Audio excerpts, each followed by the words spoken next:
السلام عليكم ورحمة الله وبركاته. أهلا وسهلا بكم مرة أخرى مع يمين بن علي. اللهم بلغنا رمضان وأعنا فيه على الصيام والقيام، واجعل لنا فيه نصيبا من رحمتك ومغفرتك وعتقك من النار. اللهم بارك لنا في رمضان وفي أعمالنا. اللهم أعنا على ذكرك وشكرك وحسن عبادتك. اللهم بلغنا رمضان لا فاقدين ولا مفقودين. اليوم باش تشوفوا معايا مائدة رمضانية أقل التكاليف، يعني اقتصادية، وإن شاء الله تعجبكم طريقتي في تحضيرها وتنال رضاكم. نستغل الفرصة هذه قبل شهر رمضان، خاطر كما تعرفوا صحتي على قدها وما نجمش نخدم أكثر من طاقتي في شهر رمضان، باش نبقى كيف العادة كل جمعة نهبط لكم 2 فيديوهات ولا 3 ما أكثرش. أما الفترة هذه بحول الله باش نركز نحضر لكم فكرة عشاء كامل، وتوا نعمل على ربي ونبدأ معاكم الوصفة الأولى. في العشاء متاع الليلة باش نعمل رز. أول حاجة حضرتها عملت كاسرونة وفيها 2.5 لتر ماء، وصلوا مرحلة الغليان. توا باش نبدأ نفوح الصوص متاع الرز. باش نحط قيمة 500 غرام رز. للصوص متاع 500 غرام رز عندي ملعقة كبيرة ناقصة شوي فلفل أحمر ملح يحر شوي، وعندي قدهم تبلو كروية ملعقة ناقصة شوي، عندي ملعقة صغيرة ملح، عندي شوية كركم وشوية فلفل أكحل، وعندي 2 ملاعق أكل طماطم معجونة طماطم الحك. توا نحط المكونات في الصوص. بسم الله الرحمن الرحيم. عندي ملعقة أكل ثوم مفروم، عندي 2 ملاعق أكل بصل مفروم. نحرك المكونات مليح لين الطماطم تذوب والمكونات الكلها يتخلطوا مع بعض. توا نزيدوا 3 ملاعق أكل زيت زيتون. بسم الله الرحمن الرحيم. و3 ملاعق أكل زيت نباتي، وعندي قيمة كاس حمص نزيد. الصوص متاع الرز وصلت مرحلة الغليان. توا عندي قطعة كبيرة من اللحم، أنا باش نحطها صايمة كيف هكا، يعني أنا عيلتي 7 أفراد، فيه 7 أفراد نحط لحمة كبيرة ككاكة. اللحم يطيب والصوص تطيب ونقسمها شوي شوي، المهم تجي حاجة بنينة وحاجة تتكل. كيما عارفين رمضان ما الواحد ما ينجمش ياكل ياسر، كتجي الماكلة طيبة وبنينة الواحد ينجم ياكل منها مغارف فيه البركة. توا نرجع للصوص نقص عليها النار. توا عندي وريقات رند غسلتهم نحطهم في الصوص ونغطي عليها ونخليها تطيب على نار هادية مدة 45 دقيقة. توا حطيت كاسرونة على النار وحطيت فيها قدر 2.5 لتر ماء لين وصلوا مرحلة الغليان كما تشوف. نزيد توا شوية ملح. بسم الله الرحمن الرحيم. ونحرك الملح مليح. وعندي قيمة 500 غرام رز غسلتها بالماء البارد. نزيد القيمة تاع الرز ونحرك الرز مليح. نبقى نحركه شوي كيف هكا باش ما يتومش، يعني باش ما تجيش الكعبه لازقه اختها، باش كي تطيب لنا تطيب كل كعبه وحد. اما كي نخلوه من الاول ونحن غاسلينه بالماء البارد ونحطوه في الماء يغلي مباشره راهو يتكتل ويولي لاصق في بعضه. كي نبدو نحركه فيه كيف هكا وكل مره نعكس التحريك باش تجي موجه كبيره متاع الماء يغلي وتحل الرز. توا وصل مرحله الغليان والنار قويه، نقص النار للنص، يعني كان النار من 1 ل10 نخليه ل5 ونخليه قدر 5 ولا 6 دقائق ونصفيه في الكاسكاس باش نكمل الطياب نتاعو على البخار. حطيت قدر 1.5 لتر ماء في المقفول كما تشوفوا وصلت مرحلة الغليان. توا باش نحط فوقها الكاسكاس اللي فيه الرز. توا باش نزيد قدر ملعقة أكل زيت زيتون ونحرك الرز مليح.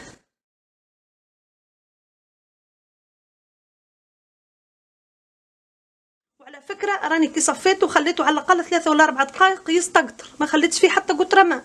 باش تنجحوا الرز ويجي كل كعبة وحدها خلوه يستقطر من الماء اللي تسمط فيه، يعني كي نحطوه في الكاسكاس يبدأ اعتبار شايح. توا باش نغطيه ونخليه مدة 20 دقيقة على البخار، كل مرة نحركه ونلمس الكعبة نلقاها طايبة نطفي عليها النار. توا باش تشوفوا معايا كيفية تحضير الخبز اللي باش نحضره مع فطور اليوم. خبز الدار عملت 500 غرام سميد رطب أرطب نوع كما تشوف، 250 غرام فرينة دقيق ابيض، عندي ملعقه صغيره سكر وملعقه كبيره متاع اكل خميره خبز فوريه، عندي 3 ملاعق اكل حليب، وعندي ملعقه صغيره ملح، وعندي بيضه حجم متوسط وتكون بدرجه حراره المطبخ. توا باش نبدا نخلط المكونات بشوي بشوي لين يندمجوا مع بعض. كما شفتوا معايا المكونات تخلطوا مليح. توا عندي شويه منسمات باش نحطهم في الخبز، عندي شويه حبه حلاوه وشويه حبه البركه نزيدهم في المرحله هذه. وباش نزيد 2 ملاعق اكل زيت زيتون. نزيد نحرك المكونات مليح. باش نخلي آلة العجن تمشي ونبدا نزيد الماء الدافئ بشوي بشوي لين نتحصلوا على عجينة الخبز. العجينة متاعنا حضرت كما تشوفوا، وبقت آلة العجن تعجن فيها مدة 10 دقائق. كما تشوفوا القوام تاعها يجي عجين خبز عادي، مش طري ومش يابس. توا باش نحط عليها صحن كيف هكا ونزيدها منديله ونغطيها ونخليها مده 30 دقيقه، وبعد 30 دقيقه نرجعوا باش نشكلوها ان شاء الله. كما تشوفوا معايا بعد لو فت 45 دقيقه والصوص نتاع الروز في النار. توا جبت شويه فلفل الوان الكلهم حلوين. بسم الله الرحمن الرحيم. نزيدوا شويه الفلفل ونخلوا شويه الفلفل يدخلوا في الصوص كيف هكا ونطفي النار ونرجع عليه الغطاء. والروز نتاعنا حضر كما قلت لكم، ما يبقاش اكثر من 20 دقيقه. تو باش نتركه جانبا ونمشي نكمل بقيه الخبز معاكم. العجينه نتاعنا ارتاحت كما شفتوا وطلعت الخميره نتاعها. تو نحط شويه فرينه،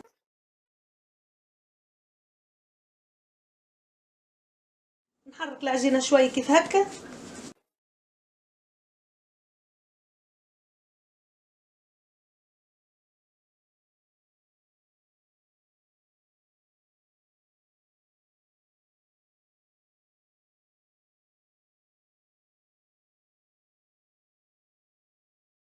عندي صينيه فرشت فيها منديله، الخبيزه اللي نحضرها نحطها في الصينيه ونعاود نرجع عليها الغطاء ونكملوا بقيه الخبيزات بنفس الطريقه. كما تشوفوا معايا تحصلت على 5 خبيزات.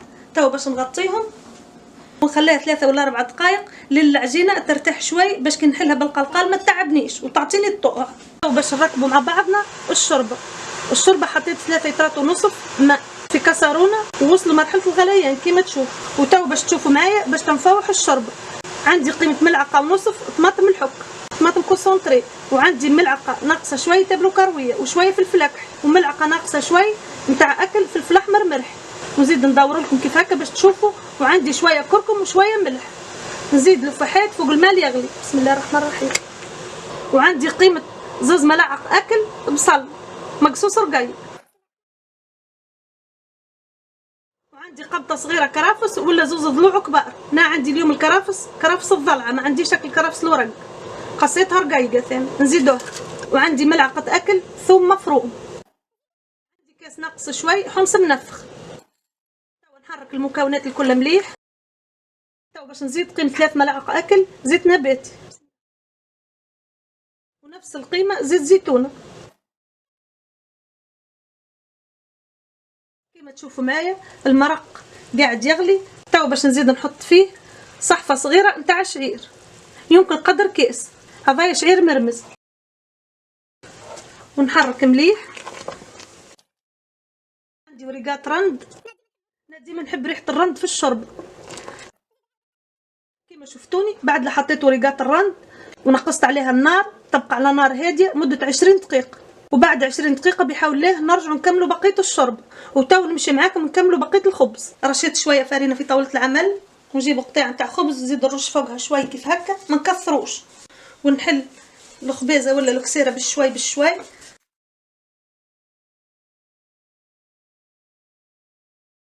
كما شفتوا معايا حليت الخبيزه ما خليتهاش خشينه كما تشوفوا. توا جبت طبق وفرشته فريش نتاع الخبز نظيف.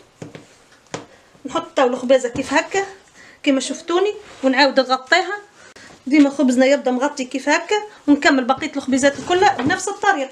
طلعت الخبز ولا الكسره توا باش نغطيها نخليها توا مده 30 دقيقه ولا 35 دقيقه لين تطلع الخميره نتاعها، وبعد نرجعوا ان شاء الله. غسلت شويه خضره وباش نقص معاكم شويه سلطه. عندي نصف ربطه خس، عندي 2 روس بصل، عندي شويه فجل، عندي طماطم، وعندي شويه ملفوف ولا كرم، وعندي شويه خيار، وعندي شويه جزر. بالنسبه للخضره نتاع السلطه ما نتقيدش بسلطه تونسيه مثلا تجي فيها هذه وهذه ولا تجي هذه وهذه. اي خضره نجموا نعملوا بها سلطه ندخلها في السلطه. السلطه نتاعنا حاضره كما تشوفوا. تو باش نغطيها ونحطها في الثلاجه لين قبل الفطور ولا قبل العشاء ب5 دقائق نحط لها اللفاح نتاعها نحضرها مع بعض ان شاء الله. الشوربه لها 20 دقيقه هي قاعده تطيب على نار هاديه. توا عندي فخيضات نتاع الدجاج مجمدين هاكم تشوفوا. نحنا 7 اشخاص، عملت فيها كان 3 فخيضات غير باش يجينا المطعم نتاع الدجاج في الشرب. بسم الله الرحمن الرحيم. نزيدوهم ونعاود نغطي عليها ونزيدها شويه النار، نخليها على نار وسط لين الدجاج يطيب وهي تخثير، وهي تطيب ونحن نطفو عليها. توا حطيت مقله على النار وخليتها لين سخنت مليح، وعندي شويه زيت نباتي وعندي منديل من الورق، نبل المنديل كيف هكا بشوي وندهن به المقله ونحطوا فيها الخبيزه كيف هكا. هي تشد روحها شوي من تحت، نخفوا لها القلبين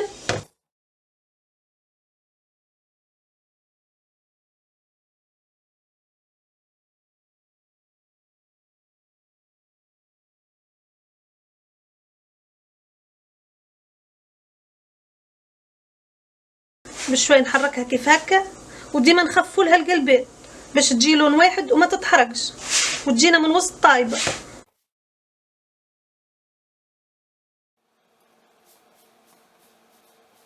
تو باش نحضر معاكم التحليه نتاع السهريه. اخترت باش نحضر لكم اليوم تحليه سهله وبنينه وتجي من احسن ما يكون. باش نعملوا بات فيتي مظفوره والحشوه نتاعها جبن كريمي اللي خذيت منه 150 غرام فيلادلفيا، وعندي ملعقه اكل فانيليا سائله. بسم الله الرحمن الرحيم. نزيدوها، وعندي 3 ملاعق اكل سكر حبيبات. توا باش نخلط المكونات مليح لين السكر يذوب والقوام نتاعو يولي كريمي. شفتوا معايا تحصلت على قوام كريمي. تو باش نتركه جانبا. تو عندي العجين المورق اللي حضرته معاكم في فيديو، تو بحاول الله نخلي لكم اللين نتاعو في صندوق الوصف. نحطوا فوقها شويه فرينه ونبدو نحلوا فيها لين نتحصلوا على مستطيل طويل. اللي حشنا به ان حشنا بمستطيل يبدا طويل.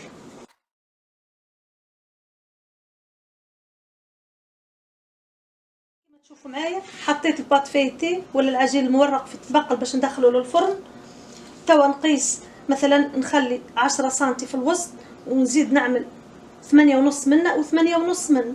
المهم الطبقه الكبيره شوي نخلوها في الوسط ونعلموا بركه ما نقصوش، نعملوا خيط كيف هكا من فوق لفوق من غير ما نقص كيف هكا. توا باش نحي شويه من الكوان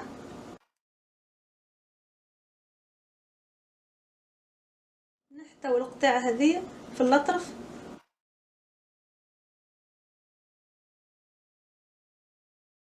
نبدو توا نقصوا العجين.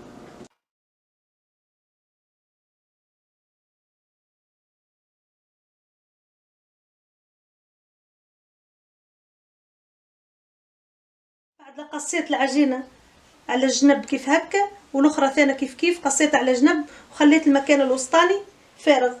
توا باش نحط في المكان الوسطاني الجبن اللي حضرناه مع بعض اللي خلطناه. بسم الله الرحمن الرحيم.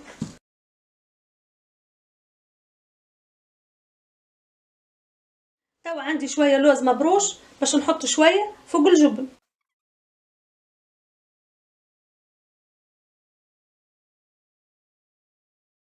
وعندي شويه فريز غسلتهم مليح وقصيتهم على الطول كما تشوفوا، قصيتهم على الطول نتاع كعبه الفريز كيف هكا. توا باش نسوي كعبات الفريز كيف هكا.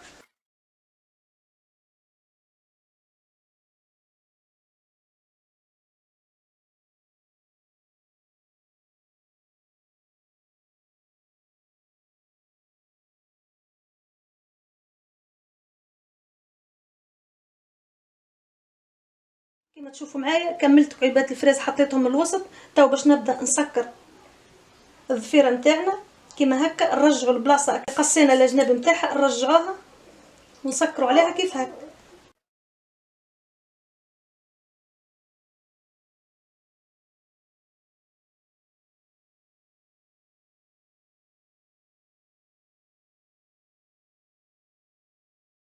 كملت العجين المورق ضفرته، واحده نهزها على اليمين واحده نهزها على اليسار كما تشوفوا كملت. توا عندي اصفر بيض نحركه مليح وندهنوا الوجه كامل. كملت دهنت وجه الضفيره نتاع العجين المورق باصفر البيض. توا عندي شويه سكر نذر فوقها هكا شويه سكر. توا باش نهز نحطها في الفرن اللي انا حليته على درجه حراره 180 ليه 5 دقائق. توا باش نهز نحطه في الفرن هو سخون ونخليه نفس الدرجه، نخليها على 180 درجه مده 20 دقيقه. وماذا بينا قبل 20 دقيقه نحلوا الفرن نشوفوه. توا الفطور متاعنا حضر والديسير متاعنا حضر، واخر حاجه نحضرها نفوح السلطه. عندي 2 ملاعق اكل عصير الليمون، عندي شويه فلفل اكحل، وعندي شويه ملح، ونحط فيها قدر 3 ملاعق اكل زيت زيتون. نحرك المكونات الكل مليح في السلطه. كان نحطوا في الخضره المقصوصه شويه ملح تسيب الماء نتاعها الكل، ولهذا نخلوا الرفاح نتاع السلطه في اخر لحظه. الوجبه نتاعنا حضرت. هذه الضفيره المحشيه انا خليتها تحمار مليح باش العجين المورق نلقاه طايب من داخل. ماذا بيكم اللي طايب حاجه بالعجين المورق تخليها تطيب مليح باش ما تلقاهاش نيه من داخل. تو باش نقص معاكم طريف وتشوفوها معايا. بسم الله الرحمن الرحيم. هي رايك تطيب وتبدا مازالت سخونه، تبدا منفوخه على الاخر وبعدكش تتفش كي تبرد. وهذه القطاع اللي قصيتها تو تجي بورسيون تاع واحد، يعني فرد من العيله كان يحب يشرب معاه التاي الاخضر ولا يشرب معاه عصير البرتقال. هذا الرز اللي حضرته معاكم، قسمت طريف اللحم اللي طيبته على العيله كامله، كل واحد شوي شوي. المذاق نتاعو يجي من ابن ما يكون. هذه الشوربه نتاعنا، نحب نوريكم القوام نتاعها كيفاش يجي. تجي خاثره ما فيهاش الزيت من فوق خلاص. اللون نتاعها كيما تشوفوا فيه يجي مقبول. حطيت فيها شويه حمص وفخاذ نتاع الدجاج اللي حطيتهم كي طابوا فترشتهم الكل، نحيت لهم العظم وكل فرد من العيله حطيت له سليك كيف هكا. وهذه السلطه نتاعنا حطيتها في صحن التقديم، حطيت فيها شويه زيتون، ما زدت حتى حاجه اخرى. وهذا الخبز اللي طيبته معاكم كيما تشوفوا فيه يجي بنين بنين على الاخر، يجي كيما القط. ان شاء الله تعجبكم فكره اليوم وتنال رضاكم. وكان عجبتكم وجبه اليوم وعجبكم محتوى القناه ما تنسوش باش تشجعوني وتشتركوا في القناه، تبارطاجوا فيديوهات القناه بين اهلكم واحبابكم. وجزاكم الله خير وبارك الله فيكم. تو ما بقالي كان نقول اللهم دمها نعمه واحفظها من الزوال. الى اللقاء في وصفه قادمه عن قريب. دمتم في امان الله وحفظه. الى اللقاء.